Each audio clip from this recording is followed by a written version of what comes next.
Hey guys, let's talk about retuning a BB-10. I got one fresh out of the package. We're going to check it real quick. Just leave the camera there. For sound. Let's check it for sound. So it blows fine. And we're going to take it apart. And you will notice that both of the reeds are together. And there's a line on the sound tunnel. This being the sound tunnel right here, there's a line drawn across the sound tunnel, and you may have to hold it in a different light to see that line. But both reeds line up flush to each other, and there's a wedge that goes in here, and you can see right here where the end of the wedge lines up with that line on that sound tunnel. So if you have the call apart, like that, I am gonna have two reeds, a sound tunnel, and the wedge slipped down on the floor.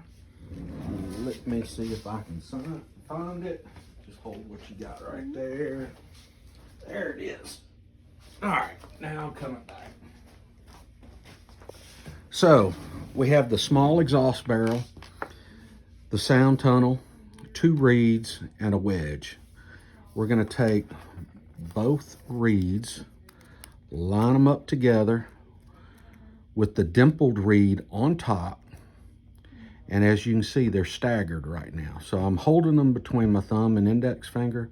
I'm just going to push that to flush them up. I'm going to lay them on top of the sound tunnel like so, lining the tips of both of them up to that line like so. And in order to keep the reeds in place, you can see what I'm doing. I'm trying to make things to where they do not move.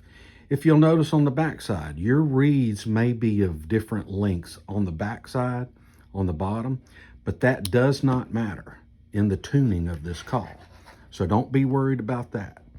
Now we're going to take the wedge. The wedge has got a little wall on one edge, and it's tapered on the other end like this. So we're going to take that edge with that lip that forces that reed down, and we're going to line that up like so to where it's flush with that parting line right there on that sound tunnel. So again, we're going to double check, and look how I'm holding this. I'm making sure that nothing is shifting. Nothing can shift side to side. Nothing can shift top to bottom. Once I've got everything in place, I'm double checking for the position of everything. I grab everything like so, and then I insert it into the small barrel. Now you may have something slip like that. It just slipped on me. So I'm going to try to carefully wiggle these two things together and get them lined up. Now before I push everything out in, you'll notice I'm off a little bit. So I'm going to slide that top reed over, bottom reed still kicked in. I'm going to raise this top reeds just slightly and put my thumb here and wiggle this bottom reed up. Not quite enough. Wiggle it up some more, a little bit more. And now they're both flush, but they're not on the line. They shifted on me. Again, so what I'm doing is I'm rotating this down, pulling it out slightly to give me a little excess room. I'm going to push everything back